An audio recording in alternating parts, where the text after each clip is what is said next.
Guys, nag-grocery kami kahapon. Tapos meron akong nakitang Korean noodles. Pero parang sikat to siya, 'di ba, guys? Ito oh. So nakikita ko dati ito sa mga aktor or sa mga upa talaga, sa mga K-pop. Basta familiar to sa akin yung ganito. So never ko pa to siya na-try. So ngayon ita-try natin siya, guys. Binuksan ko na siya. Meron na rin ako ditong tubig. Ngayon, magpapainit lang tayo, guys. Magpapainit lang ako ng tubig. Ayan. So, papakuluan ko lang muna. Tapos, isasalang natin itong noodles. Sana maging successful. Meron siyang ganito, oh.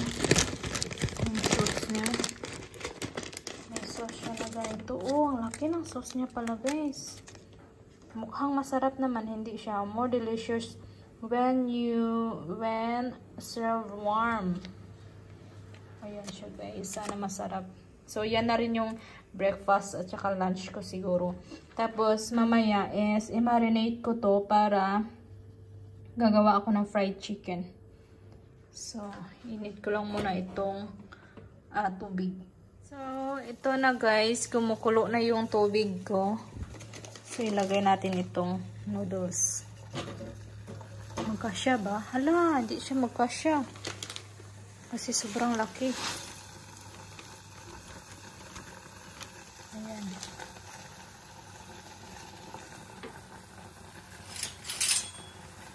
Ayun, bumaba naman.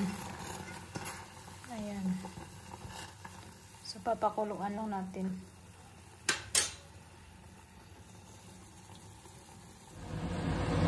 Guys, nilagay ko na pala yung yung sauce.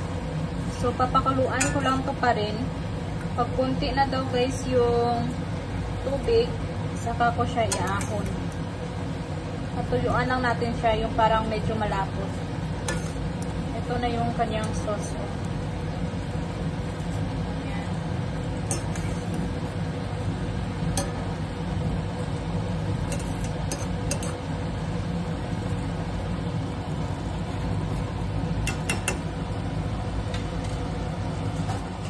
So guys, ito na yung ating jjajangmyeon. Jjajangmyeon daw, guys, itong pangalan eh. Tapos meron pa ako ditong natirang puto. So ito na yung aking breakfast with lunch. So mainit-init pa siya, guys. Ayan. Mainit-init pa siya. There you go.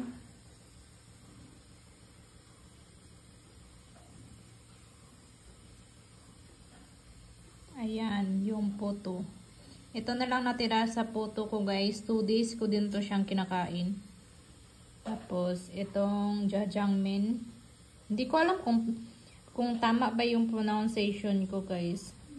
So, kain tayo. Yun lang. Bye!